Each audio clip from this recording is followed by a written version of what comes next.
সমঝোতার আনুষ্ঠানিক ঘোষণা আসার পর ইতোমধ্যে নিজের প্রার্থিতা প্রত্যাহার করে জোটের প্রার্থীর পক্ষে কাজ করার ঘোষণা দিতে দেখা গেছে বেশ কয়েকজন আলোচিত প্রার্থীকে।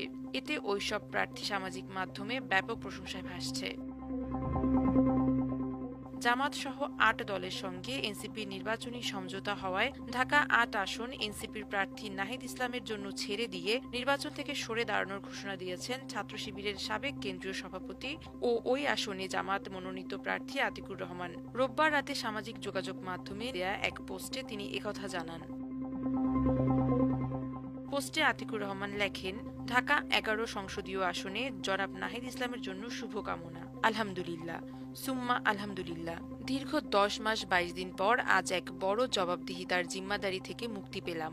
চলতি বছরের ফেব্রুয়ারি মাসের ৬ তারিখে সংগঠনের সিদ্ধান্তের পর থেকে ঢাকা ১১ সংসদীয় আসনকে ইসলামী আন্দোলনের পক্ষে জনমত তৈরি করার জন্য সাধ্যমতো প্রচেষ্টা চালিয়েছি। ব্যক্তি, পরিবার, পেশাগত দায়িত্ব সবকিছুর ঊর্ধ্বে ময়দানি ভূমিকা এবং জনগণের পাশে থাকার চেষ্টা করেছি।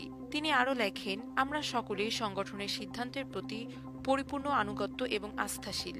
ইনসাফের বাংলাদেশ গড়তে আমরা একযোগে কাজ করব ইনশাআল্লাহ।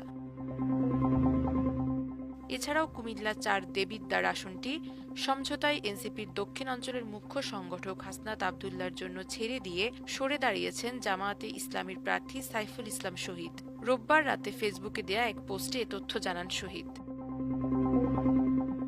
ওই পোস্টে তিনি লেখেন, আলহামদুলিল্লাহ, কেন্দ্রীয় সংগঠনের সিদ্ধান্ত মেনে নিয়ে নির্বাচন থেকে নিজেকে আড়াল করে নিলাম। আল্লাহ যেন দিন কায়েমের পথে আমৃত্যু টিকে থাকার তৌফিক দান করেন। এছাড়াও এই রিপোর্ট লেখা পর্যন্ত জানা গেছে রংপুর ৪ আসন এনসিপি সদস্য সচিব আক্তারের জন্য ছেড়ে দিয়ে সরে দাঁড়িয়েছেন জামায়াত নেতা এটিএম আজম খান। ঢাকা ১৩ আসন মাওলানা মামুনুল হকের জন্য ছেড়ে দিয়েছেন জামায়াতের আরেক নেতা মোবারক হোসাইন।